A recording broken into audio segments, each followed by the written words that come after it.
Hey everybody, welcome to OHKO, a Pokemon VGC podcast. Sierra is currently dealing with Canadian travel issues, trying to get back home for the start of 2025. So I am your host, Joe Brown, calling in some friends from the VGC community to co-host this week of OHKO with me. I'm joined by Josh Lorcy and Justin Tang. And for some reason, we just love Jays on the show. We've had Justin Karras, Justin Tang, Josh Lorcy, Joe Garte, Justin Burns. There's something, all three of us are Jays.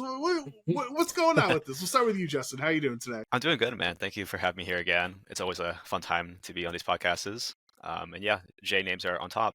What about you? Lorcy, I always think when people try to spell their names with Pokemon or whatever, but then J, there's only like 7. It's like Jinx, Jolteon, Jumpluff. Like there's really not a lot of Pokemon with J.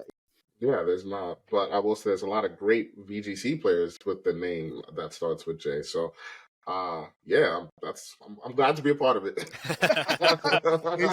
Exactly. I'm excited for this episode. We've had Justin on before, but I've been trying to get Lorcy on the pod for a long time. One of my good friends in the community, known you for a long time. So let's start with you, Lorcy, here for some of the some of the viewers who they see you on the streams, but we haven't gotten to have like a long form conversation with you at a time like this. If maybe they've seen your streams or seen you on the regional streams or whatever, but give yourself a little bit of an introduction for some of our viewers. All right, well, what's up, guys? My name is Joshua Lorcy, also known as Lorcy Loves You, also known as Lorcy.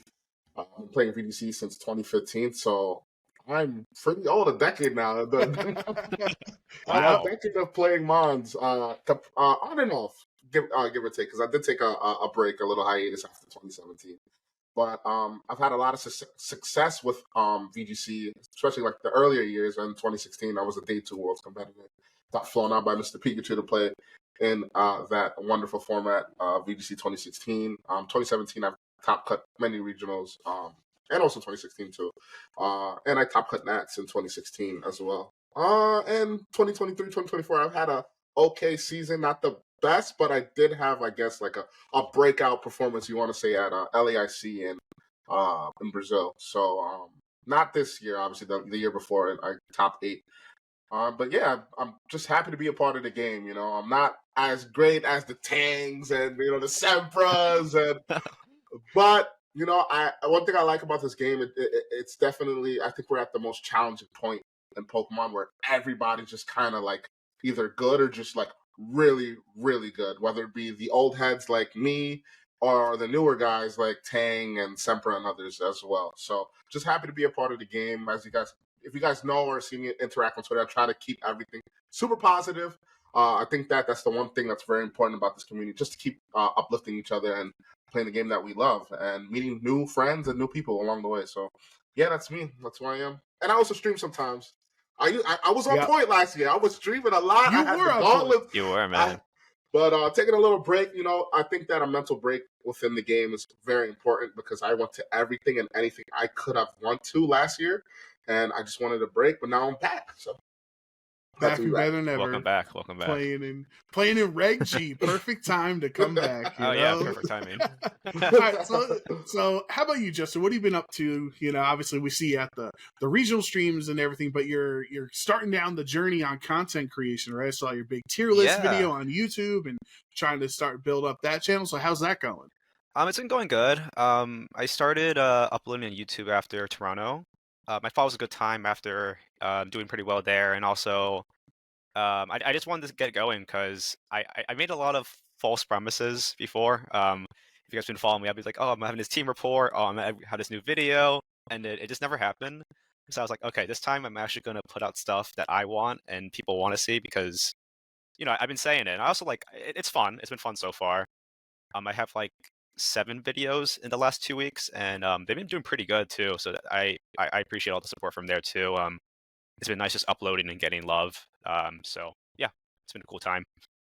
Nice. 7 videos in 2 weeks that's a lot. That's a good commitment, Yeah. So starting to, because it's about like building those patterns, right? They say like it takes 21 days to form a habit, right? So if you can, I noticed that too. I've gone through ebbs and flows of streaming, right? In the time, the last kind of month or so, I've taken off streaming, but like it's hard. Those first couple streams, like I think Lorcy, you could talk to this. Those first couple streams are tough because like you don't know what to do and you don't know if people are gonna show up or anything. But like once you get into that motion, once you get into that cadence of like, all right, I stream every Monday, Wednesday, Friday, or something like that, right? Like those first couple weeks are hard to force yourself to do it, but then you kind of like look forward to streaming a little bit too, right? Like building your schedule around that as well, right? Yeah, I would say like when I first started, I want to say I picked up the whole streaming stuff January of last year, where I was just like every day stream in the morning. You could catch me playing on Showdown. I was the Showdown guy. If you wanted to watch VGC in the morning, I was that guy. And then it sort of becomes like a routine. Like after like I want to say like you do something for a good like 2 or 3 weeks continuously, it almost becomes like, all right, well, I have to do this at this point. You know what I mean? And then I will say I'm a very inconsistent person when it comes to content. Everybody knows me over the years. Like I say, I always promise to do something, and it never happens. And because life and other things, right? But I'm very proud of myself from January to I want to say June-ish. I really kept it really consistent, and I ventured off doing different stuff too. Like I did the Gauntlet. I think that the Gauntlet was very, very interesting. I think that was one of the best works of content I've ever done within the VGC community, because you take two great players and you take multiple teams that are really good in a format that these players decide to pick, and then you just see them duke it out. And I think there's a lot of beauty just being able to have access to a lot of great players for like players that just started up for players that just started playing VGC or new or don't have as much access to the Tangs or the Marco Fieros or whoever the case may be. And if I could be that middleman to kind of bring those matches or those videos to those players and help them learn something new, because in VGC there's always something to learn. Like every game there's always something to learn. And for them it's almost like I'm spoiling them, So it makes me really happy, and I got a lot of great feedback from that. Hopefully maybe I'll bring it back. I don't know, but I'm happy REG G is back though. Very, very happy to see it back. I think that it's interesting where we're at in the state of REG G as well. A lot of interesting things to talk about. But in terms of consistency with content, I think that it's good that we brought back this format a little bit, because I feel like, I don't want to say it was rushed. I feel like there's a lot of concepts that we kind of undervalued a little bit heading into Worlds, that a lot of top players really valued, especially like we could talk for example, Michael Kelch, for example, who really stuck by Zamazenta for like basically the whole format, right? And I'm a very stubborn player. I'm like looking at Zamazenta like, man, it's okay. It's not the best, but yeah, it's just a lot of interesting things to talk about. Yeah, so let's get into it. Let's start with REG G. We are in 2025 again, so we're going back to the World Championship format for the next couple of months. Nobody knows as of now what this year's World Championship format is going to be. We're all predicting it's going to be double restricted, right? Because there is somewhat of a pattern to this game's format, to how they distribute them or whatever. But I think what's interesting to me is that we don't often go back, right? This is usually a game where the format evolves. So like you have like Sun Moon Ultra in Gen 7, you have Sword and Shield was all the way, from 1 through 12 or whatever. And even if some of those formats were only like a month long, and then Series 13 with the Mythicals when there was no legal events, or like usually we always try to evolve, right? And this is one of the very few times that we go back to a prior format. So how does that impact your guys's decisions? Was there anything in Reg H that made you have a second look going back to Reg G, or is it just okay? Well, Reg H is just completely out the window because Miraidon and all these Zamazenta are all back. Like, how do you guys handle the progression of VGC, what we just experienced for the last 4 months of Reg H, but now we're going back to way even before that? Yeah, so Reg H was weird. The power level was way lower. We had Pokemon like Goldango being top usage and the best Pokemon and stuff like Sneasler. But now we have Urshifu and Calyrex, and those kind of invalidate those Pokemon to a certain degree, mostly Sneasler. Like Goldango you see every now and then. I think a top 8 Worlds, but a very different set. Like you can't just nasty plot and sweep anymore, because that's Calyrex's job. So getting used to that now is it took some time to get used to. I got better at it now.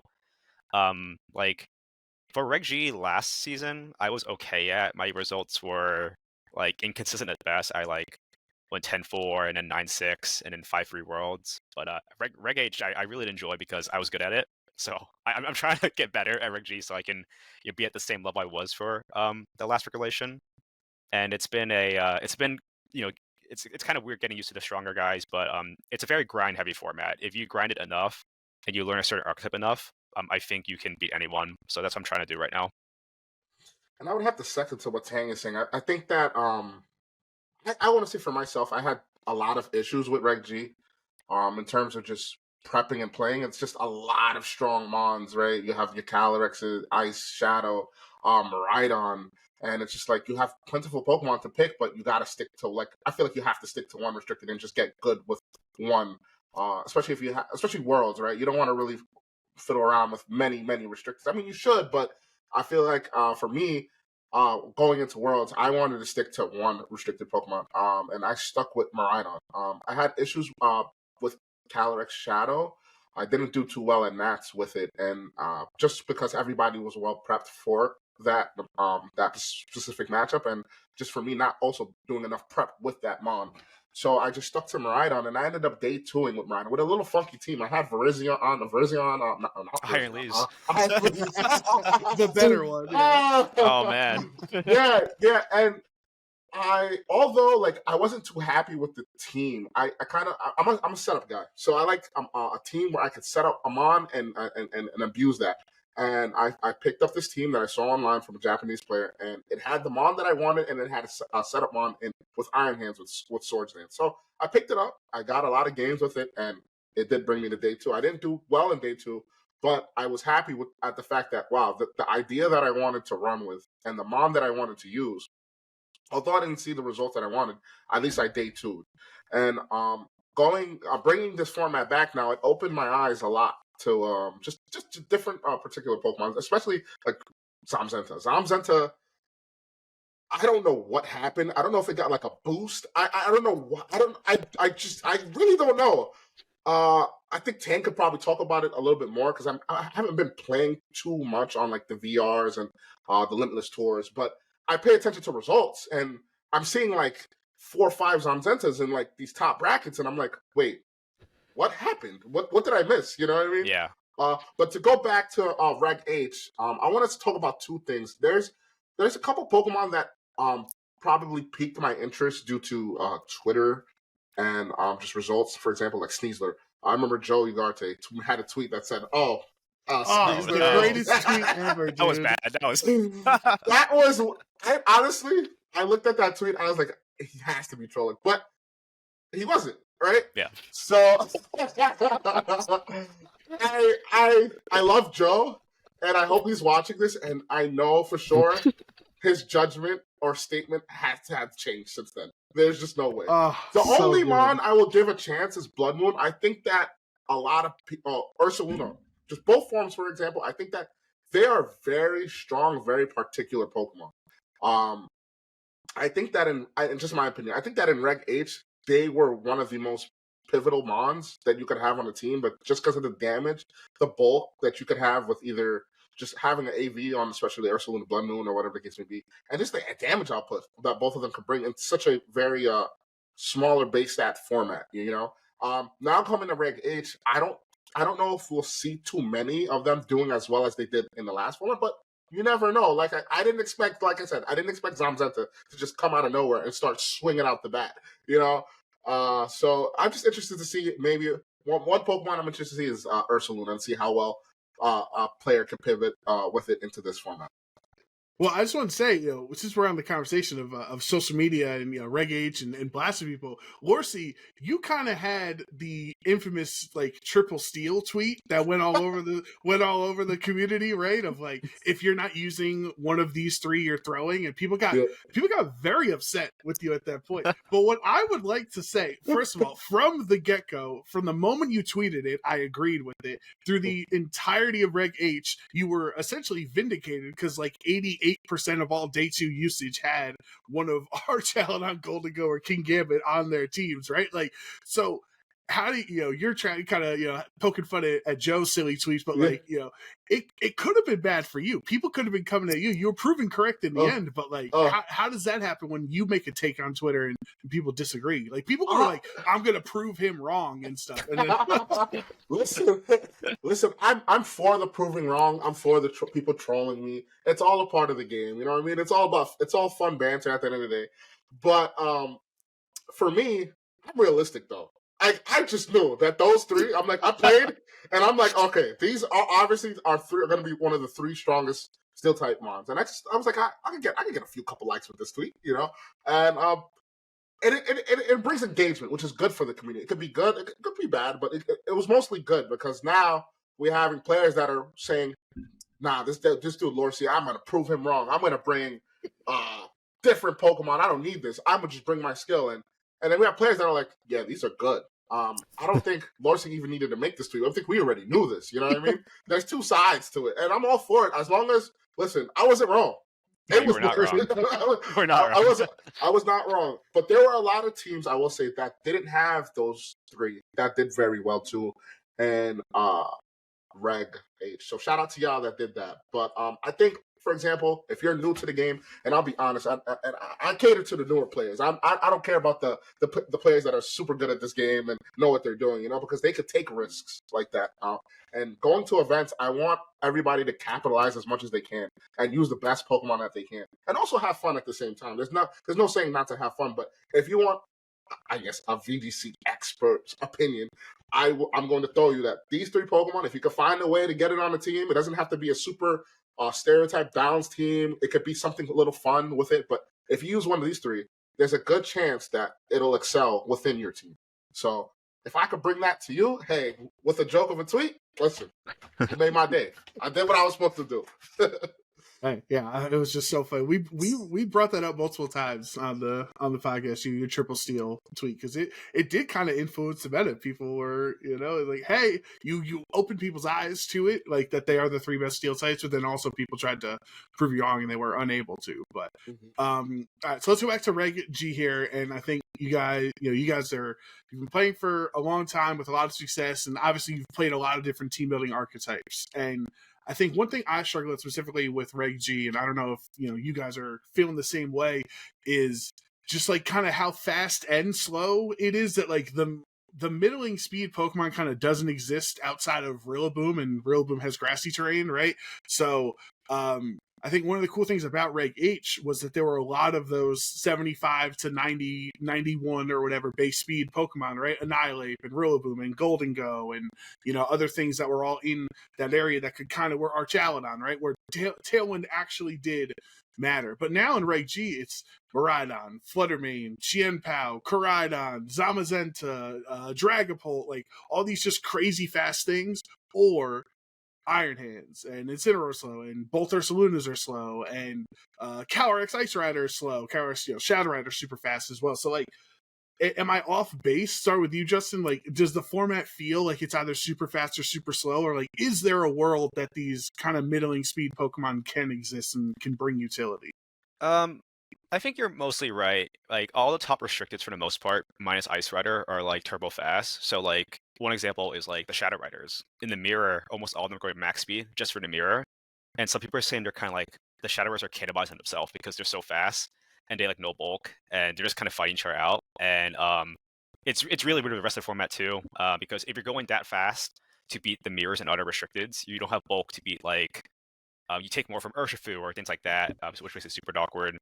And for the slower speed guys, like usually you see like Cali Ice on slower teams, like Cali Ice Hard Trick Room, or stuff like Iron Hand that goes like really slow is to counter like other Cali Ice. That's what Luca did. He ran min speed Iron Hands to like low kick the slow Ice Riders, and yeah, there's really no in between. Like you either go as slow as Iron Hands to Cali or as fast as Miraidon and Cali Shadow.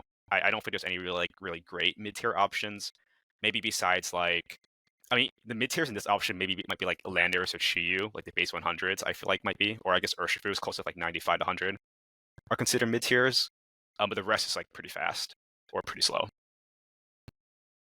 Yeah, I think that I think that the most important Pokemon in this format are either the really fast ones or the really slow ones. They really are the pivotal parts of the game. We have the Rillas and the Incins and the Amungans that are like, I wouldn't say really, really slow, but and then you have the Calorexes, the Myrmidons, Zamazenta's pretty fast. Who else? There's just so many fast restricteds that hit super strong. And I think most importantly about this Reg G is that mistakes compared to Reg G and Reg H, I think that Reg G, your mistakes are much more punishable. Yeah. I think that every turn counts. As in Reg H, you could play catch up a little bit. If you mess up on leads, you could kind of swing your pieces back in to win the set. And if you're going against like Miraidon, for example, and they have electric terrain and they're clicking Voltage into you and doing like 80-90% into some of your mons, it's like, oh my god, like what do I do? So I think that it's very important for players to really know their matchups, so that as far as leads go and playing the board, it's a lot easier to play the game at a tournament level rather than playing at home, where it's okay to make mistakes, because when you get to a regional, yes, it's okay to make mistakes, but you don't want to make any of those mistakes because they are now super punishable, and you could really lose some games off turn 1 or turn 2 depending on how the match goes. So Yeah. I love formats like that for some reason. I don't know why. Like, I was very successful in 2016 where I was going to say, you are a 2016 guy. Like, yeah, so I mean, I like it a lot. I think that it's easier to learn formats that have higher base stats.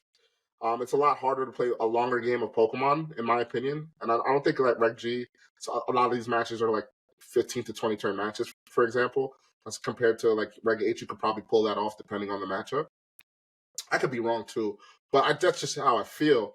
So I think that's a lot easier to learn, and it's a lot more, in my opinion, I have a lot more fun playing Reg G, honestly, than Reg H. I don't know why. It's weird. I thought it was weird too. I'm a guy that I like diversity within a format, and I was actually shocked when I revisited Reg G that I'm like, wow, this is actually like really fun. Like, I don't have to deal with Sneasler anymore. I don't have to deal with like certain Pokemon anymore. Yes, Urshifu's annoying, and Incin is everywhere. But he's consistently annoying. You can he's consistently. You know what you're getting out of them all, basically. As for Sneasler, like, you could literally just get slapped off of Diaclaw, and it's just like, what do I do from here? Rather than like, okay, like, I know this Surging Strikes is obviously going to crit me because this is what this Pokemon does, and knowing the damage ranges of what it's going to do to your Pokemon if you have that experience with your team. So, yeah, I don't know. I love this format, man. I'm very excited for San Antonio. I think that shout out to Victory Road for hosting a lot of tours in the last, I want to say, 3 weeks or so. A lot of these pop-up tours on the weekends that are really influencing how deep we could have gone with this format. Like I said, if I hadn't seen a lot of these VR tournaments or just even limitless tours, I wouldn't have batted an eye to Zamazenta. And I know I've said it like 3 or 4 times. I'm just still utterly shocked. I'm baffled a little bit about how good this Pokemon you remember was. Sword and Shield days, where yeah. So Zashi's like, Body press ugly is a little good brother move. or whatever. Yeah, body press is a good move, and I want to say like we have a lot of great new players, and I really want to give like Michael Kelch his flowers. You know what I'm trying to say? Like, a very consistent, good player. Like, and for like somebody that knows what, like, like there's people that play this game, and you know for sure, like the Wolves, like, they know what they're doing. They're coming to a tournament, and for sure they know what they're doing. And I want to put Kelch up there now. In my opinion, I feel like this guy is like wildly good at Pokemon. I don't have to say it; it's just a proven fact at this point. He's a different breed. Yeah, it's really different. I really embrace, like, I love sports, so I embrace greatness within a sport, and we're in the up and coming of like viewing like greatness in Pokemon, whether it be the Kelches, whether it be the Italian players that are going absolutely mad in this game, and I think that lately in this game, like, I don't know I don't know who's writing these stories, but like the whole Wolf versus Marco, and as a fan of the game, I think I'm more of a fan than a player at this moment in my career, right? And I just love the beauty of how well these people are playing Pokemon. And I think that Reg G will also highlight highlight that as well, because although yes, very high base stat mons, a lot of fluctuating damaging that could go in either opponent's way with crits and all this crazy stuff, but I still do think that you could learn a lot seeing the best players, the Tangs and the Semperas and all these dudes play at a high level with these mons, and it's going to be a very interesting regionals coming up with, like I said, Zamazenta picking up, Groudon also picking up some usage too. A lot of people are testing that around, and obviously, you know, the same old stuff like Calixes and stuff like that. But it's going to be an interesting year. I don't really know what Pokemon is really going to take over. I don't think there's going to be a restricted that's blatantly like the best. I don't think there's like, oh, this is the best restricted. I think that there's a bunch of good restricteds. Obviously, Cali's Shadow is like the main eye appealer to most in terms of playing against, and maybe Miraidon too because it won Worlds. So I'm just very interested to see what's going to happen. And I think what's the next regional? Birmingham. So I'm very interested to see, because I would say that that's going to be the influential for us because we have San Antonio like weeks after. So yeah. Well, sorry, go ahead, Justin. Oh no, I was gonna say like the restricteds. Like I think for the most part, people want to be like going around the top 5. Like it's either Miraidon, Cali Shadow, Tropico Zama, or like Cali Ice. Yeah. And the rest are gonna be like your flex picks or mons that you think might do well. Like you said, Groudon's picking up because Miraidon's high usage. So if you get the Miraidon schedule, Groudon pops off. Or you can run stuff like Koraidon, which is good versus Zamazenta and Tropicos, but then it's kind of bad versus almost everything else. So you kind of can either go with the consistent option or like your flavor pick of the month and see if you get the run of your life. So yeah. Yeah, I think I do want to go back to one thing that Lorcy was saying about, you know, Michael Kelsch and other top players in the storylines, and, you know, about how great players are, and we're seeing them ascend to the top level. And I think one of those is our friend Justin Tang here, right? I think Tang is on that level with Kelsch. You both, to me, are like consistently came in, you know, in this generation and taking names and consistently top cutting events and winning events and everything. And, you know, not to like put you on the spot to like, you know, to taunt or whatever, like, but what makes you so great? You know what I mean? Like, what is something that you and Kelsch and others that have come in this generation have been able to, you know, like you went from like just being a dude to winning 2 events to coaching all in the same calendar year. You know what I mean? And now you are on that level. Like I got kind of a pushback one time on the podcast when I said, when we were talking about the, like, you know, the stream prediction matches and like we're like, oh, this name versus this name, and we let Twitch chat choose. Like I had a hot take that there's a chance, matchup dependent, that Tang could beat Wolf in a stream match. Like in a that didn't happen, but yeah. No.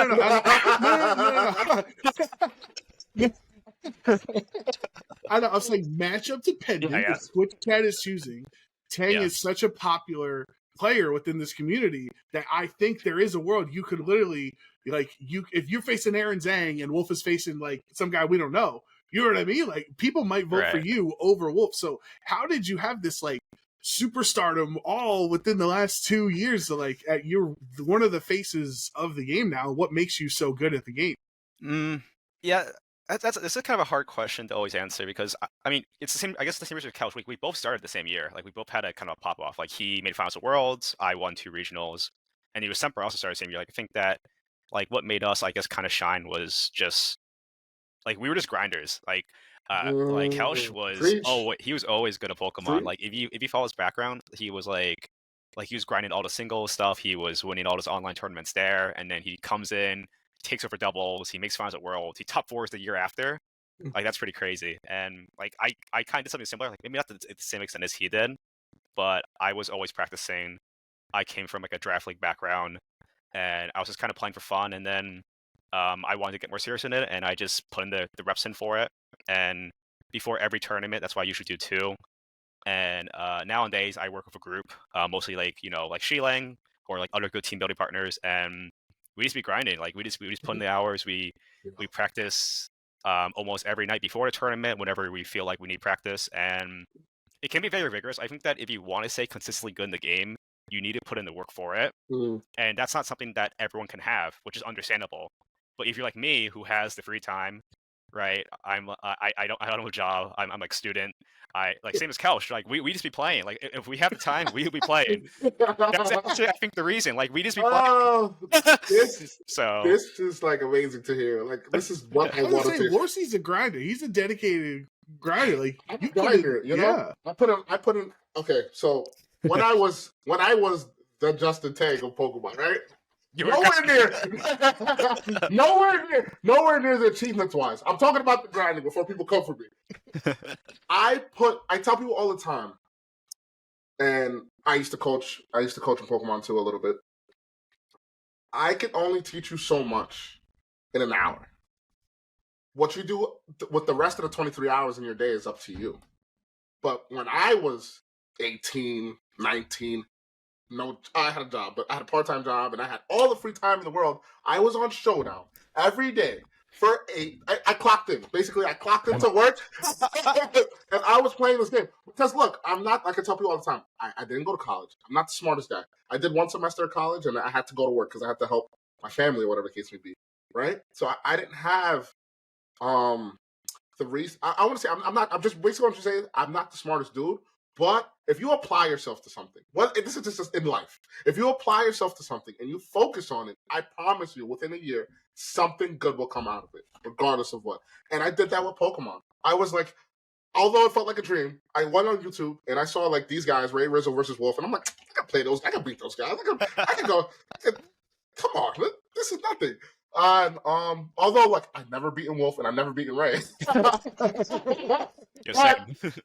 But the highlight of my career, just going back to that, the highlight of my career was LAIC. I bought a plane ticket to go to Brazil to play Pokemon, which was like, whoa, like I'm actually doing this. You know, I'm at the stage of my life where I can afford to do this. I'm gonna do it. And I ended up beating 2 world champions, and I hacked out Marco. I'm sorry, Marco, my bad, bro. I hacked you out. And he's okay. He won in the end. He won true. in the end. Yeah. But it's crazy because like where I started is where like I already visualized this. You know what I'm trying to say? I put this in the air already. So for the players that want to be like these Tangs and these Couches, you gotta lock in and you gotta clock in. You know what I mean? You could do all the data. You could get all the data from all these limitless tours and say like, oh, this usage is this, so I'm going to use this one. But if you're not labbing and if you're not playing and if you're not applying yourself and putting in the time in, and you go to these events and wondering why your results are not as linear as maybe like Tang or Lorcy or whoever, there's reasons because you're not putting the hours in, you know. And you can do all the coaching you want, but remember, it's only like an hour or 2 sessions. You gotta play the game. You know, you have to play the game. It's annoying. Like for me, I'm at the stage of my career in Pokemon where it's like, if I need prep, I could go text Tang. I could go Tang. I need some reps. I can go hit Brady up. I need some reps. I can hit Wolfie up. Yo, I need a set. I need to know what's going on. I can ask information. Not everybody's gonna have those outlets to these amazing and great players. But when I started, did not have these outlets. You know what I mean? I locked in and I clocked in. You know what I'm trying to say? So, I like that. I locked in and I clocked in. There you go. Motivational speaker over here. But it's possible because trust me, if I'm considered one of the top players, right? Then anybody, and I promise you from the bottom, any of y'all could do it. Any of y'all watching, it doesn't matter. Just apply and trust me, you'll be flying. Mr. Pikachu will fly you out the next event. Well, Justin, did you feel locked in and clocked in was it Knoxville and then Fort Wayne? Like, did you already feel before you had actually proven to the world that you were a top level player? Did you feel, or wasn't until afterwards? Was it after you got the accomplishments is when you felt like, okay, I am one of the best in the world? I think it was after, I guess, one. Like I knew that beforehand that I had the skill to at least day 2 because like I was kind of like dominating, I guess, like some like the leagues I was in, and everyone's kind of helping me. I was like, yo, you gotta go to regional, man. You do really well. I'm like, okay, sure, I'll do it. And then I did it, and then it happened. So like I think that was just a confidence booster, and then being able to kind of carry on success from that year till like now, you know, I'm still like top cutting. I haven't like won since, but the cuts still feel pretty good still, so I'll take that. Yeah, it feels great. See, you're always like down on yourself, like, oh, I haven't won 2 regionals since I won 2 regionals. I know it's hard. It's hard, Like, but you're still like top cutting everything. You're still, like I think that's a perspective I've never had because I was never a top player, right? Like you two could literally walk into any event and like automatically day 2, you have a chance to potentially top cut any event you walk into, right? And like I kind of had this experience, like to tie it into me.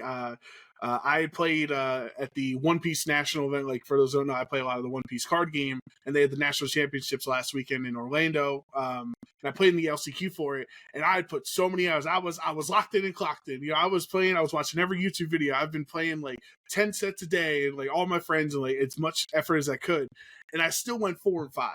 You know what I mean? And like my goal was 6-3 or better. Like that's what I wanted to do because 7 or I guess it was 8 rounds. So. Whatever.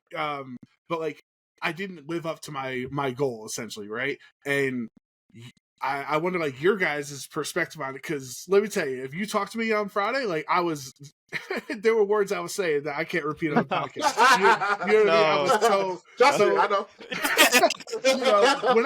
When I was giving those GGs to my opponents, it wasn't really GG. You know what I mean? It happens. It's a normal feeling. So, like, I was so bummed out that I had put so much effort in. I really felt like I had a chance to, like do well. I was with the friend group and everything, and like I just like kind of crapped the bed, and like I don't know what to do from here. So I'm looking for some motivational advice from you two, because I'm sure you guys are way better at Pokemon than I am at One Piece, but like you feel like you could win every event, and as we know, you don't always win every event. So how do you handle this this downtime stress that I'm feeling right now? I think since I've never won a big event, right? I've never won a regional, which is like I was very, very close at one event, but I've always been super close, but never touched that trophy, And I think I could speak about it better than Tang a little bit because he's won off the gate. You know what I mean? And honestly, I was a little upset at like how good this kid was when I first saw him win. I'm like, I don't. No, I mean I'm happy for him, but I'm more upset at myself because I'm like, wow, I've been playing this game for years. The amount of time that I put in, and this guy just comes in and casually wins an event, and then he does it again. I'm like, I'm like, upset now. You're like, yeah, and I'm just like, although yes, I'm a grinder, and there's obviously something that I'm doing wrong, and you got to look at like what could you do better. You know what I mean? And one thing I'm very bad at is, although like I'm a very social butterfly on Twitter. But when it comes to like my prep and like me playing the game, I tend to do all of it by myself for some reason due to my time constraints because I'm very limited on time, and I don't want to bother people like when I'm only available to do what I need to do in the game to hit them up to have them be on the same timing as me. So I just ventured out into just talking to different people, and no matter how good they are at Pokemon, for me, I don't care how good you are. I just want to play. And I want to talk, and I think it's very important that we have this conversation because there's a lot of groups where you might not be the best player, you might be the worst player in the group, but you're good at finding information on Twitter about teams or whatever, or just data, just whatever the case may be. And if you're that person, if you bring a role within a group that you have, I think that that could help you as well. You know what I mean? The pivotal pieces in a group could help one player or many players just grow or flourish. So that was my issue. Like I just didn't have a group. I was just kind of like bouncing off everybody. Just Brady. I would hit up Tang to play. And, I'm just like, you have to sit back and think. I'm good. I know I play that game a lot, but the issue is just I just don't really have that group. Like everybody has the group. Like Tang has his group. Brady has his group. Everybody else has their group, and I don't have I'm not in one of my groups. And then I say, if I want to be part of a group, what can I bring to this group? And I could bring sets. Me and Tang have probably played a lot of Pokemon. All I do is just, I'm like, if I have like 15 minutes at work, I'm like, yo, Tang, let's play like 3 sets. All right, boom, we play 3 sets. Yep. So I actually just found a group that I'm really liking at the moment. And it took me in to actually speak to them, like just about the game. I didn't intend to join. It was just me just talking about like my view on Pokemon, and I just seen what they had, and I'm just like, wow, this is amazing. Like, you know what I mean? Like, I could bring something to this. And for you, I would just say maybe just look at what could you be doing wrong. You know what I mean? Because it's not about you're playing the game, you're avidly playing the game, and two, and number one, you have to enjoy it. You know what I mean? Don't do something you don't enjoy, obviously, right? You love One Piece, obviously. You went to this national. You love the game, so that we could scratch that off the list. You played a lot of hours. You could scratch that off the list. Maybe just find people within the VGC community that play One Piece. I know a lot of people that play One Piece. I don't know if you know Silver, top cut two regionals, Right. in I think 2 years ago, and he's a avid he talks about One Piece all the time. So maybe you could get connected to him. Ooh. Maybe he could teach you something you don't know about the game. Maybe he could, I'm not too good on the whole TCG card game stuff, but maybe there's something that he could teach you, and then that you could teach them, and then a bond could be formed, and then somebody else could be added to the group, and so on. So I think that's the one thing that's beauty about having these hobbies and having these games. Although, yes, we're competitors. We want to compete. We want to be the best, right? At whatever we do within the game. I think that what makes this like whole realm of gaming amazing is that honestly the friends that you meet, because although like we're super competitive, we also care about each other and value our time and our friendship. I don't know how Tang came upon VGC, but I'm assuming there were some VGC players within that draft group or within that draft league that came upon him, and now he has friends across the world now. Yeah. Like everywhere. I'm assuming, he became a pillar within this community, and to give you your flowers, you're one of the great pillars because you have an amazing character. People Thank you. It could bounce off to other players that want to be maybe just like you eventually. So just to give you your flowers, but yeah, man, I think that it's just important to just find what's wrong. You got to just look at yourself and just be like, damn. Because I was in my feels this weekend, boys. I'm not gonna lie to you. I'm still trying to come out of it. And that's like totally normal. Like to add on to that, like whenever I have a bad event or like I put in the work for every event. So like if I'm not performing the way I want it and I'm not doing well, I will feel awful. And those feelings are just normal because like when you have that passion and you don't get what you want, you're of course going to feel down. And all you got to know is that if you know you put in the work for it, eventually you have that result the next one or the one after that. Because all that matters is that you're putting in effort, and you can't always dwell on the fact that you did poorly one event, just because there'd be more to come if you have that passion for it, right? If you truly love the game, you'll put in the hours and you just you don't give up, right? The whole thing is you don't give up. So that's my best advice. Yeah, and I think there are obviously like a card game and VGC are very different, but like there is some overlap. And like one of my thoughts, like I don't want to get too deep into the One Piece since we're a Pokemon game or a Pokemon podcast, but like conceptually, the deck I was playing, it felt very like coin flippy, right? Where we can have that in Pokemon, right? Where certain matchups, depending like if you won the coin toss and decided to go first or second, like the variance of win rate between going first in a certain matchup versus going second in a certain matchup could be very massive, right? And so I'm sitting here as I'm losing games like strictly because I went second when my deck wants to go first, and like there was nothing I could do about it. And I'm sitting here, I'm like, how do these top level TCG players, right, even in One Piece or Pokemon, like Azul and Rahul and Tord and all them, like, well, they're playing the same decks that I am that also have a disadvantage if you're not going first or second, but they're winning all their games. And I look at Pokemon like you guys, right? Like you guys get crit the way I get crit, but like you're still making day 2 and all these events that you go to, like. So, like, how, I don't know how. It's not that the RNG doesn't affect everyone the same way, because it does, but, like, how do you guys get around the bad RNG the way that I seem to as a player? I'm trying to learn. I'm trying to find a spot that a bad RNG roll doesn't ruin my whole day, like the way you guys can get around a bad crit or a bad miss or something. RNG is always weird because there's like 2 factors. It's like, can you play around the RNG or are you going to tilt off it? Because I think how some places, at least for VGC, I always hear people complain about hacks. Like they either get crit, they get burnt or frozen, and they're just whining about it for the whole day. And that mentality drains them for the rest of the day and the rest of the weekend. So it's like, you can't always let that get to you. Like sometimes I'm a victim of that too. It's a normal feeling, but if you want to do well, you can't just like be mad about just the coin flips because it's this game we play. Other times or sometimes you can get around the coin flips. It's different from TCG to VGC, of course, but you can always minimize your RNG in VGC if you play like a different Pokemon or EV in a certain way, right? To avoid speed ties. But yeah, it's kind of hard to compare it to the card game that you're playing, Mhm. but that's kind of how I deal with, I guess, luck in the game for myself. For me, I think it's just accepting the good with the bad. If you have that mentality in Pokemon, I think you'll be fine. Like we come into a tournament, running a team, knowing like, okay, if I play this, I know that I have like a good chance of winning. Like my team has a pretty good matchup into this, but if I play this, it's a terrible matchup. But like, you know, all teams are dependent of the player. You know what I mean? You might have the team, but you got to know how to play the player and the team, right? Some players might not be as well versed with a team that you think that, damn, like I have a bad matchup with them, and you end up winning because they might not know what to do with the said team, or might not be able to play the team as well as others, right?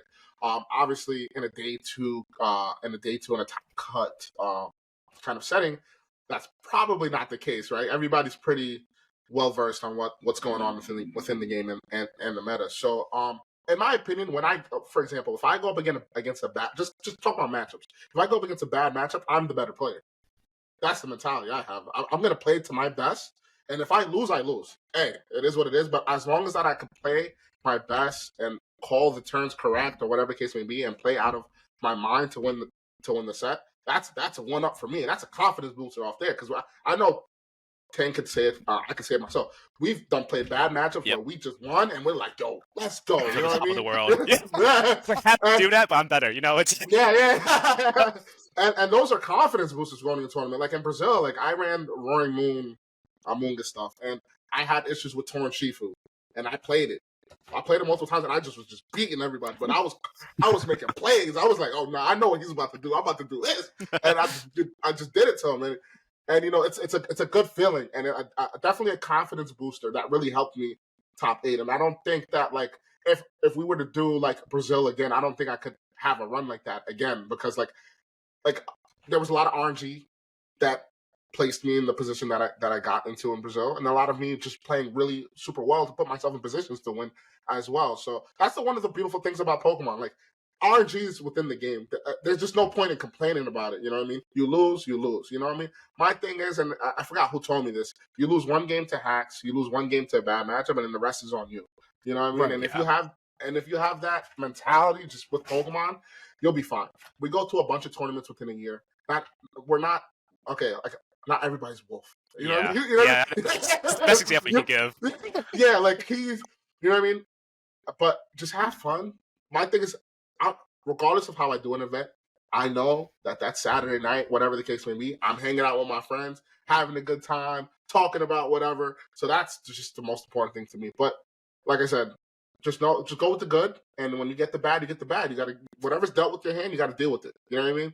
But it's always very important to just have just a positive mentality, even if you lose. I know I'm saying this myself, and I've definitely had times and moments where I'm just like, I don't want to talk to nobody. I lost this, that, and the third. But complaining about it is really just not going to help you, you know?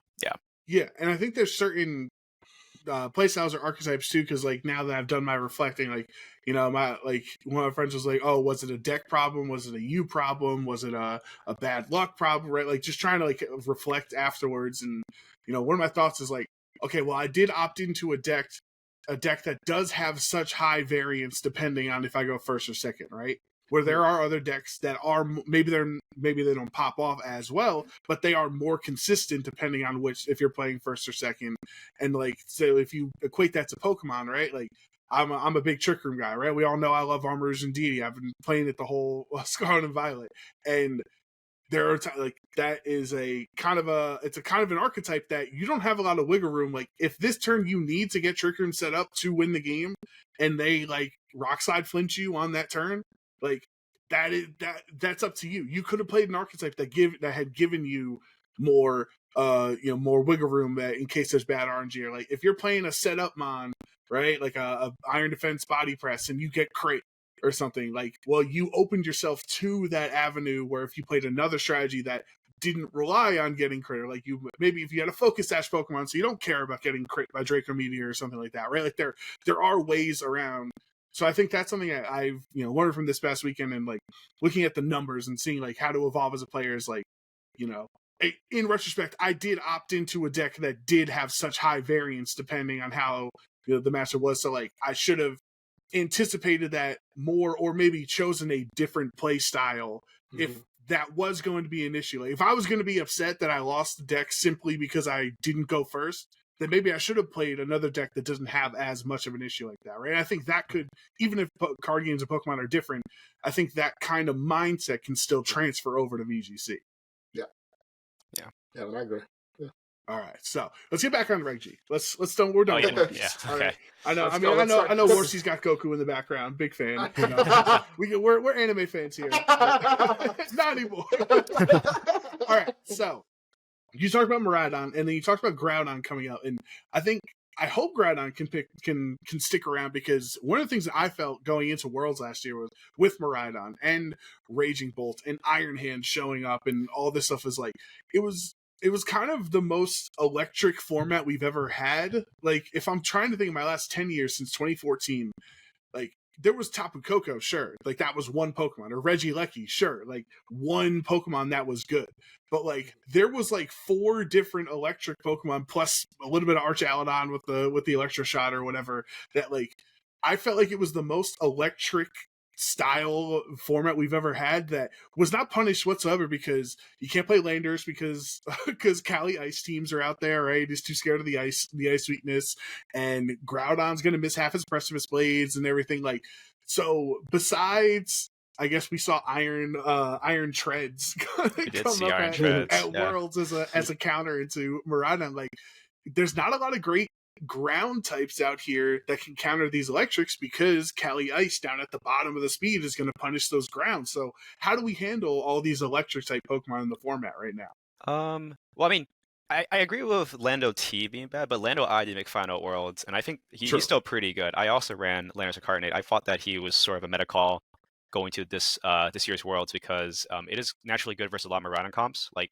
Iron Hands can't touch you, and a Miraidon is forced to Draco Meteor you, and if you're Choice Scarf, you can outspeed it, like the one we saw in Finals, or you can run like what NJ ran, he top 8 with Regieleki plus Lando I, and you have like this really good pin versus Miraidon, because if they Terra Fairy, you can just get KO'd by like Electro Webs plus like Sludge Bomb or Earth Power, and I still think it's a strong mon. For other ground types, I mean, I guess you're right, there's not really that many. I know Lorcy mentioned earlier there's Ursaluna Blood Moon, and I guess regular from Ursa, but those guys don't see nearly as much usage as before. So if you're not running a ground type, you got to run like grass types too. Like Rillaboom is like the main that I can really think of, or like Rillaboom like plus like a Mungus. Like ways to sponge up at least like one electric hit is how you can beat it. If you're not running a ground type, you want a grass type. So yeah. Yeah, I mean, like the problem with Lando T is that both Calyrex kind of dunk on it, right? And Ensign is just the best Intimidate Mon, right, that we've got. I think that the problem with just to talk about Groudon and to bring Kyogre into conversation, I think that they're very good, great Pokemon with high damaging moves. The problem is just obviously the inconsistencies, right? Now, if we lived in a world where Calyrex, Ice, and Shadow maybe had the same percentage of accuracy as those Mons, I think that obviously the usage of Groudon and Kyogre would spike up immediately, because now it's like a fair ball game, you know what I mean? And in terms of positioning and especially in a high-based format, you want to hit everything that you're going for. You don't want to miss, because if you miss, you are behind, and you don't want to be by a lot. And you don't want to be behind. So just to like give like a just theoreticals, right? If you're running Groudon in an event and you hit everything, you're gonna probably have like a good run. You're probably gonna day 2 or whatever it gets to be. But you could have like the greatest run of Groudon and maybe go like X2 and I want to say not X2. Yes, X2, and then you're winning in. You play a matchup where it's like you need to hit like all your blades, whatever, for example, to win, and you miss one, and it's just like, oh my god, like what? You know what I mean? So I mean, I personally like. There's the I'm bringing up Kelsey again, but he ran a Roaring Moon like Kyogre team with Urshifu that I really liked. I've been using it a lot on the ladder, and I thought, in my opinion, if you have one of these inaccurate Mons, right, you need to have Mons that on the team that abuse the weather, whether it be Proto and whether it be Urshifu clicking Surging Strikes in the rain, whatever the case may be.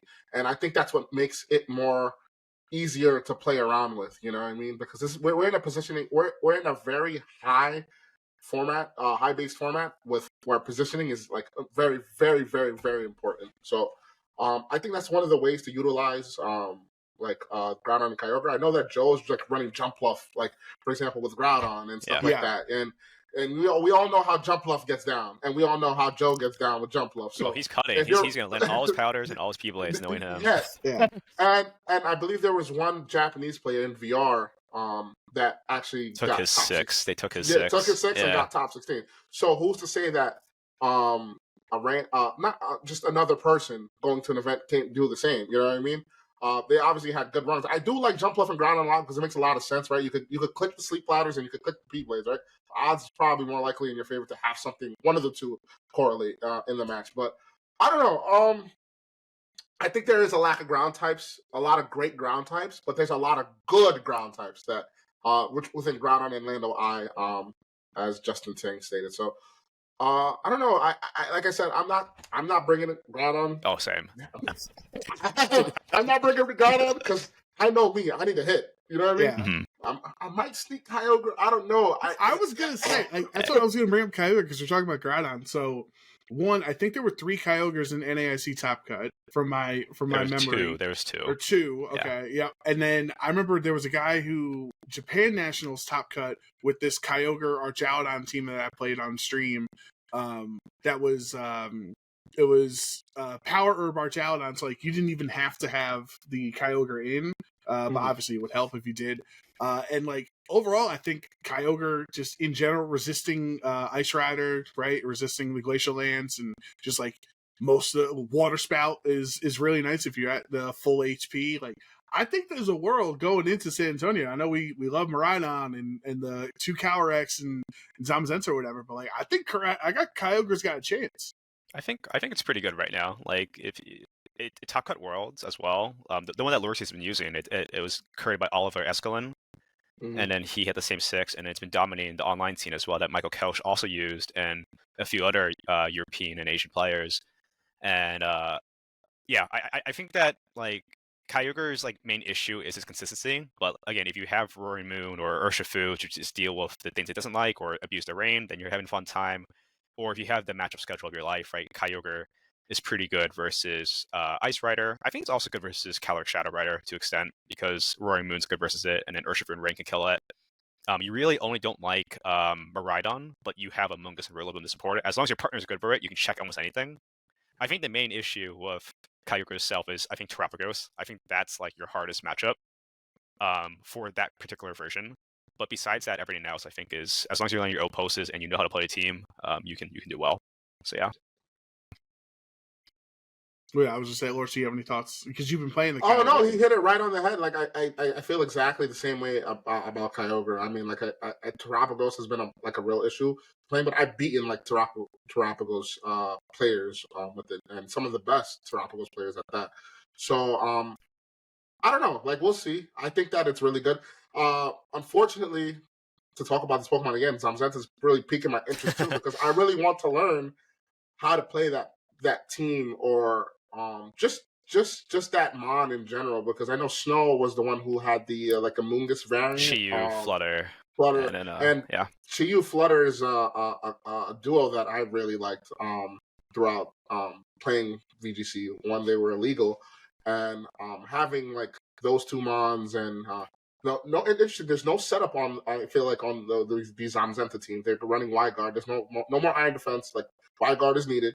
And no other mons are really setting up on that team. So like it's just an interesting dynamic. It's something that like I'm not accustomed to doing while playing. I go for more of a balanced approach with setup.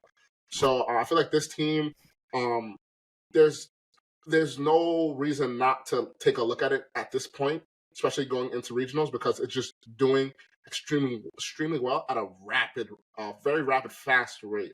Comparing to Reg G, when we beginning of Reg G, when we were trying to kind of figure out, because we had like the Zom Rain stuff with like Amoonguss. I don't know if you remember. People were running Iron Defense, and then you see Kelch or maybe other players coming out of nowhere just using wide guard. And I think that I want to say I forgot his name, but he won a regional last year.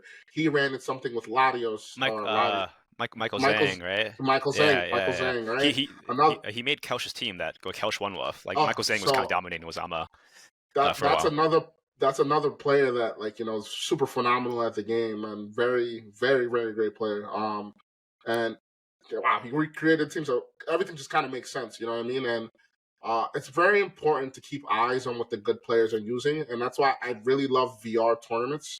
Because I don't have to play. I mean, I don't want to. It's not like me trying to say like I'm the best player or whatever. But I don't need to put as much hours anymore as I used to. You know what I mean? I don't need to sit down and play Pokemon for 9 hours a day to feel like I'm good for an event. And I'm happy to be at that stage because it did take for a long time to get there. So seeing that these top players are using this Mon, it's now like, okay, like I need to grind with this a little bit, or I need to talk to friends about this a little bit. Why is this specific? Why is X Mon so good right now? And why did nobody bat an eye to it pretty much prior to Reg G coming back? So in my opinion, heading into Birmingham, I think Zam, Pagos, Maridon, and Cali Shadow is going to be the 4 pivotal Mons heading into the event. I'm not a Cali Ice believer currently. I don't know. It just feels like really awkward. It feels like really, it's still good. Don't get me wrong. Feels super awkward currently. But I could be wrong. There could be a team out there that I don't know about that could do really well with it.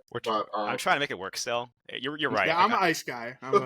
Cali Ice, the current builds for it are kind of bad, I think. I think that you need to prep for Shadow Rider and then Zamazenta. Like, those are like your biggest ops, and those guys are like super high usage right now. So you need to have a team that can deal with both. And I don't think you can only go with the hard trick room stuff. Like, yes, we did see that with like Diego and sort of Utah, but like I think like going fast is good. Like Chiyu Flutter, we saw Hirafumi do that. Or you can also go like what NJ did with like Regieleki Lando I. I think like those are pretty cool. Like having a fast move with Cali Ice, like kind of like Tail Room in a way. Like you don't need Tailwind, but like having like one fast option and one slow option, so Cali Ice can like clear the end game's kind of nice. Yeah. But you definitely gotta play harder, and I think some of the other restricteds, like some restricteds you gotta play better with. I feel, which I think is just the format how it is. Like if you get good with one restricted enough, you'll know how to play better than anyone else. But again, you just need that practice and find the right team to do that. I have a question. This is perfect timing for this. Yeah. Now coming back to Reg G, there was a little discourse in the group chat that I was in, and they were talking about matchup roulette. Oh. And whether it's real or not. And I personally feel like at the level that I am, I believe that there is sort of a matchup roulette. Just barring, I'm not talking about day one because I feel like day one is a lot easier than day two. But like as a player, like heading into day two, and knowing that everybody's almost near the same level or better than you. Let's say you face like Wolfie and he has Xmon that beats your team, like a restricted that's very well versed into your team that you don't want to see. Mm-hmm.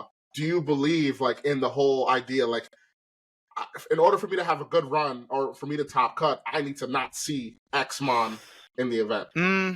No, I'm not a believer of that. Like again, like I said, like I play like a lot of practice. Like when I was prepping for Worlds, like me and Shay, like we had a matchup doc, like prepping versus every single archetype that was relevant or that we saw that we thought was that we would see at Worlds. And obviously, you're not going to see all that Worlds, but the fact that you're playing so many players, the chances you might pull one is still there, right? It's not a 0% chance. So I think that if you have the time, you should still prep for almost everything. Ideally, the most relevant ones first, and if you have the spare time, prep for the more niche ones, like stuff like Zacian, Lunala, or Groudon at the time, right? Not very common. But now you probably got prep Groudon a little bit more. The other ones maybe not as much, but there are some teams, like Lunala almost top cut Worlds. Zacian did top cut Worlds this year. So maybe those are some teams that you still got like kind of respect, but not to the same level as like Maridon or Cali Shadow. But yeah, I'm a firm believer of strong prep every time you can. So yeah. Is this the same argument as like the don't enter a tournament without a Dozo answer or a side spam answer or some people say like I just hope to not run into Dozo, like that is my answer, right? Kind of. I think you could say that like last regulation, but like now like Dozo's actually a real archetype. Like you actually gotta respect Dozo. Side spam not so much. Like you don't need to be like super prepared to side spam. Like if you have a Rillaboom, there's your side spam matchup. There you go. Like like you can have ideas of a matchup. Like you don't need to like fully prep unless it's really that hard or if it's that like high stakes. For like lower matchups, you can just like figure it in your head or just like don't go in blind. You know what I mean? Like if you don't have a Dondozo matchup or you don't know play versus Dondozo and you lose versus Dondozo, you're gonna be like hitting yourself. So you you still want to know how to play versus these like niche archetypes. Just because if you face it and you don't know, you just fold, and that'll be like really sad. All right, I was just curious because I honestly, for some strange, I don't know, maybe I'm not explaining it correctly for myself, but I believe like, damn, like if I'm like X1 or X2, I'm like, no, like damn, if I play another good player playing like a matchup like that, maybe feels maybe like 70-30 and opponent 30-70 for me. And well, I guess I could still win because I am that guy. Yeah, right? exactly. So, I mean, all right, so I digress. I was wrong. In retrospect, I believe in bad matchups. Like if I'm pulling something that's not favorable and I don't like it, like I can still lose. But if I practice it beforehand, at least I know I have a 30% or 40% chance of winning. And if I'm the better player, I got a 60% chance of winning because I'm better. Ooh, Right? I like There that. you go. Okay, That's how you think. like That's that. how you think. That's So okay. you just gotta hype yourself up, you know? we're getting the free coaching from Justin right now. Right? Not even have to pay for it, but we're along those lines. Coach Tang, we're here. We're team building. We're cooking. Yes, right, all three of us here. Right. I think this would help our listeners a lot because a lot of our listeners are lesser experienced players who maybe this year like might be they've only gone to a couple locals, haven't gone to regionals yet, and like trying to get into the game. And I think a lot of times they struggle. Like I see some of the Discord conversations, they struggle with some of the concepts and team building and whatnot. And you guys had kind of brought it up before about like having somebody that's like having good photosynthesis mods if you have if you're on a Sun team, or the Iron mods if you're on a Miraidon team, right? Like different things like that. And I think a lot of times I know Sierra and I use the term like the protect the president format, right? Like with the one restricted, very often this format does feel like, okay, my restricted is Terapagos, therefore my 5 other Pokemon will make sure that not only does my Terapagos succeed, but it will also stop all of Terapagos' big threats out there. And I wonder, with like your guys' design or team building philosophies, like I'm kind of thinking more, it's more than just protect the president. It's more like protect the archetype, right? Because if you say, okay, Groudon Jumpluff, it's not just protecting Groudon. You're also, you have Jumpluff there, and you probably have Fluttermane, and you probably have something else that also has photosynthesis. And on a Rain Core, okay, well, simply if I start with Kyogre, okay, well, then now I have Urshifu to take advantage of the rain, and I have Tornadus who has 100% accurate, so I've already got 3 Pokemon built before I'm even starting, right? So how would you help some of these newer players getting into REG where they see it's more like a protect the president style format and team building? Like, do I just do my restricted plus something that helps it, plus 1 wide guard user, plus 1 follow me redirector? Like, how do you team build in this format? This is a hard, I feel like this is a little hard conversation to have because the format has been developed. Yeah. Right. Yeah. We played it once. We have, and now we're playing it twice. So, and for me, for example, I don't build at all. I steal. I'm a stealer. I take your team and I'm running it. You know what I mean? I'm running it. And if I decide to make a change along the way, that's on me. I do that, whatever it is for me. For example, Kelch literally uploaded his pace. I took it and I made a change to Mungus to Terra Fairy because I'm like, I don't need Terra Water because I'm in rain. I don't feel like I don't need it too much. Whatever. Right? That's just an example, right? And I'm just running it. It goes back to the reps. You gotta play. Steal. The best thing, in my opinion, the best advice I can give you is go to look at the top cut teams at Worlds. Look at the top cut teams at VR. Copy the pace, steal it, play it. It's just the best approach. I feel like, especially the Reg G, I feel like it's the best approach. But now, if you want to build, you also need to look at teams. What teams are doing well? What restricted can I use that is good against most of the teams that are in these top cuts, right? And then you go from there, and then you add partners. And if you want to go the protect the president route, right? It's a very linear route to play Pokemon, but one of the most effective ways. So it's a simple concept: fake out, follow me, and or rage powder, and setup, right? Those are like the main ways to like abuse protect the president, right? And we have, for example, Instant Calyrex, Clefairy, and Smeargle teams, double redirection and fake out, and sometimes double fake out, depending on the team variant, or Orgrippon Fire as a following user. So there's a lot of approaches and a lot of ways to get that outcome of protect the president. But if you're on the building aspect of it, you could find. I think Clefairy is a little fun aspect to I want to say it's not too different. Like people use it, but it's not as used. I think Smeargle is very interesting. A very seen some success within some of these limitless tours. I think as long as you have the ideas of what mons you could use and abuse to make your restricted really well, anything's possible. And we've also seen what's that Pokemon? It's not Florges. The fairy Pokemon. Comfey. We've seen. Think about it. I was like, "What are you saying?" Sorry, we've seen Comfey. There was I want to see. I don't know if he was Italian. He was Italian, Alessio. Yes. Yeah. Who used Comfey, and it was like, whoa! But he had like a crazy record from that one. It was 14-0 or 16-0, yeah, or something like that. 14, Something crazy. Yeah. And with an architect that like was like, whoa, what is this? You know what I mean? Which opened eyes a little bit. So there's a way to obviously be that next person. It's just the time and the hours to put in the game to figure out what works. You know what I mean? I don't believe in just going on the team builder and like, all right, I'm gonna put this, and we're gonna go to the event and let's see what happens. You know what I mean? You gotta just test and grind it out. You gotta grind. Yeah. I mean, my advice for team building, starting with stealing teams, that's like the best way to start getting good. Like when I, did Knoxville, for example, a different format, but I still had these principles for today. Like I'll take a team, like I took Wolf's team, I replaced the Screamtail for, what was it? Iron Hands? Yeah, and because I didn't like Screamtail. And then I kept all the EVs, but I scripted them by speed crit by 1. And that's how you team build. And what I knew was that I knew what those spreads did before. So if you're stealing spreads, don't steal them word by word. You gotta know what they do. Like if you steal something, you don't know how it works, you're not gonna have success because you have no idea what these calcs do. Like I still knew what they did, and I learned how to play it. You can still apply these principles to Reg G because a lot of these teams that have done well at Worlds have been posted. So I recommend like messing around with that. Like for example, like Luca's Worlds winning Marion team. He posts his EVs. You can grab that, and what some people have been doing is they mess the Urshifu form. You can go like Terra Dark Ursh instead of the Terra Water Rapid Strike one, right? Small changes like that. And yeah, the meta has been optimized, right? It's just we had the format already for a half a year now, right? So it's kind of hard to innovate unless you're working with like a really good team building partner. Like I'm lucky to be working with Shilang because he still cooks and I still steal from him. Like I will give my words of advice every now and then, but he's the one who's making the 6. I'm just giving my honest opinion, or I'm still helping him test. So I don't really have like the best team building advice like besides that. But if you want to get good, steal first, make your own improvements to it as you go. And if you want to actually get into deeper team building, you want to find a good group, either like a group through like Discord, Reddit, your local scene. Those are good ways to kind of get into it if you want to start team building like with actually other people. But I find the best way to do it is just starting by yourself to see what you can do. And the more you play in the game, the more you can learn about team building from other friends and people.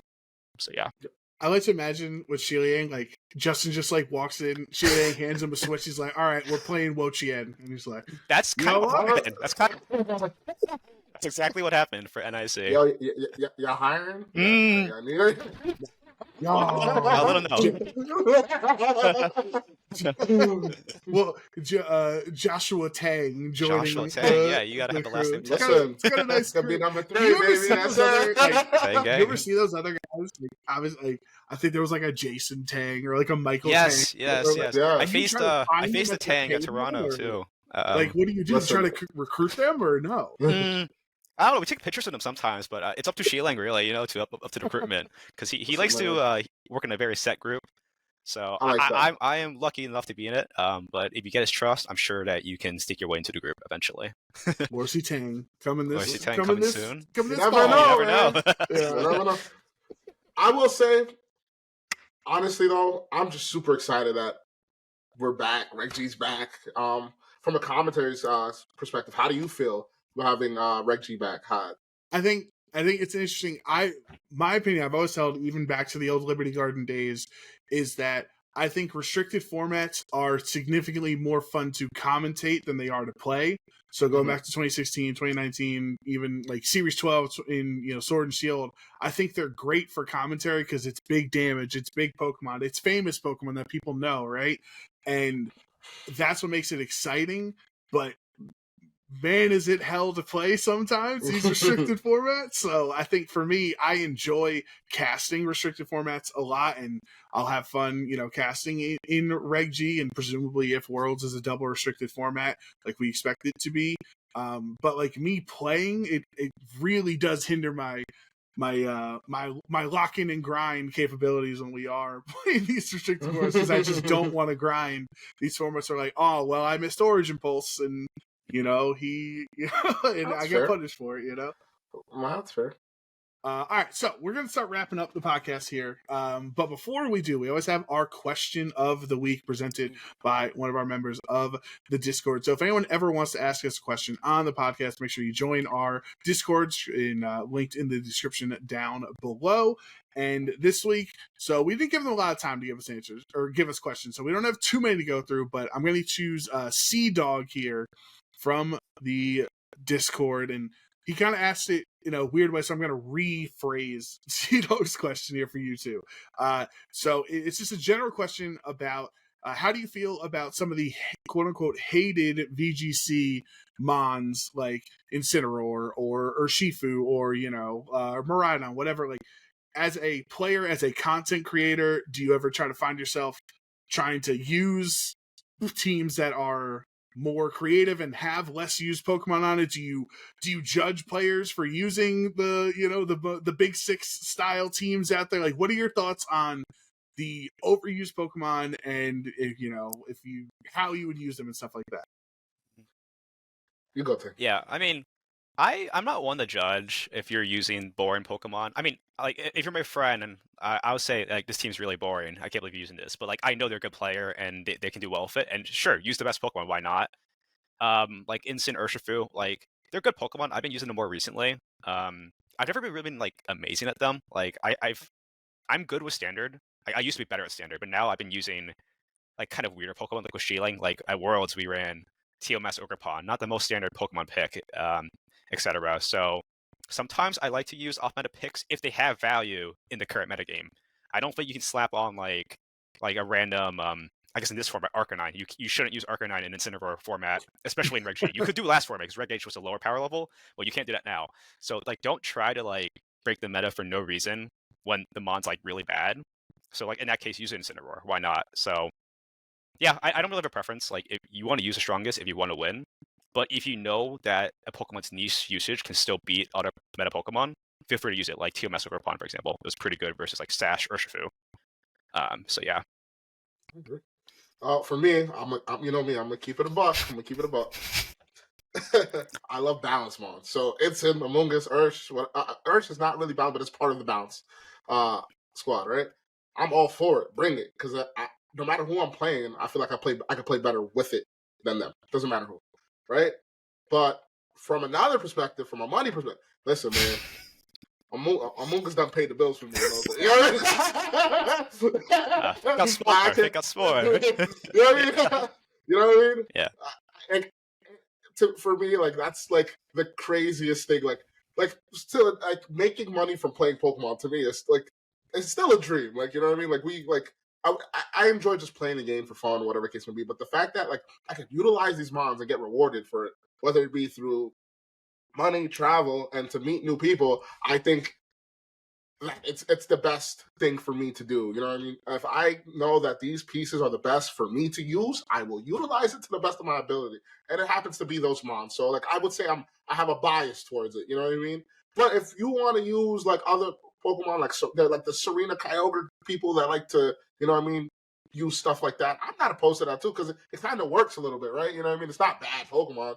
You know, it's just not what other people might like. So it's not standard. Yeah. So like, if you like standard, you like standard. If you don't if you want to be different, be different. But how does it affect your guys' like content creation, right? Like, Justin, you got the YouTube videos, Lorcy, you got the streams. Like, is it ever a time it's like, man, I've been streaming this balance team 3 days in a row. Like, I'm gonna try out this Dawn Wings Necrozma team just to spice it up. Like, do you ever get comments about using the same boring Pokemon or uncreative lists, or even for you, for Justin? Like, do you ever want to create?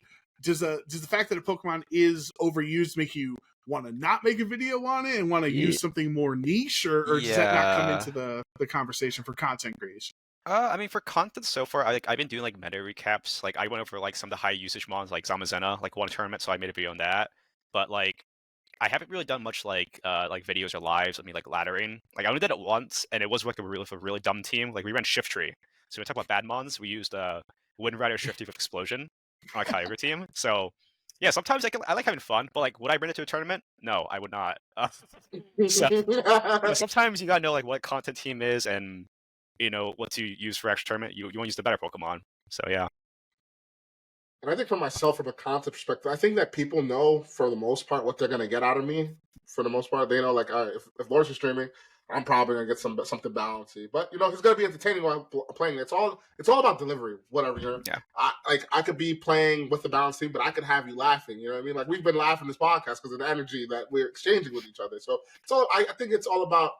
I want to have fun. So the way I have fun is playing with balance. I could use other teams. I do use other stuff. But I'm just gonna make sure that we have a good time. We're gonna have a good time while playing it. So regardless of what I use, I'm gonna have you smiling and or laughing during my stream, and that's just my main goal. Yeah, and I think for me to answer the question of the week, because from my perspective, not as a player, as a commentator, like I would, how do I say this? Like I'm not judging players that just use the most stock standard 6 or whatever. Like I'm not judging in a negative sense. But I am like, okay, well, you are just throwing good stuff on the team, and like, congratulations, you are 8-1. You're doing great with it. But it's not like you put the effort in. You didn't break the meta. You didn't bring on Mega to a tournament. You didn't bring Iron Treads or something like, or Teal Mask Okrapon. Like, so I have a different perspective on this because like I like searching out those players that did try to break the mold and giving them the shine that they deserve instead of like, oh, this guy's used the same 6 Pokemon for the last 3 months and he's top cut every event. Like, congratulations, but like, I'm trying to find more interesting angles to talk about, You want to avoid Europe then. Yeah, dude. Europe. Yeah, Europe is always pulling thing. There's always silly over there, but I know we're running out of time here, so thank you guys for joining us on the podcast this week. No problem. Very excited to have Tang back. Very excited to have Lorcy for the first time. I've been trying for I've been wanting Dude, this I'm here. Anytime you need me. Just make the call. I'm here, man. I love talking about Pokemon. So let's get for anyone who doesn't follow you online, we'll start with you, Justin. Where can people find you online? So my Twitter is @Panda, and I have a new YouTube channel. It's @Panda, I guess /VGC. You can also just search up Lorcy and Tang. It should be the first pick there.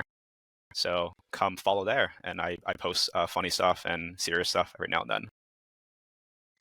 For people that want to follow me, Lorcy Loves You on all social media platforms. And yeah, you might get a funny tweet here or there once a month or something. But Triple seal. Yeah, that's where you can find me. You gotta follow. You gotta know if Lorcy goes viral, you gotta be there for it. Yeah, so. I'm gonna make a Reg G. Speaking about this, I'm gonna make a funny Reg G tweet. Yeah, I'm gonna do it. Okay, all right. You should make a Reg G tier list while you're at it. Everyone's doing that. I've been saying like a Reg G tier list to the Reg G tier list of the tier list. I don't know. That's what I do.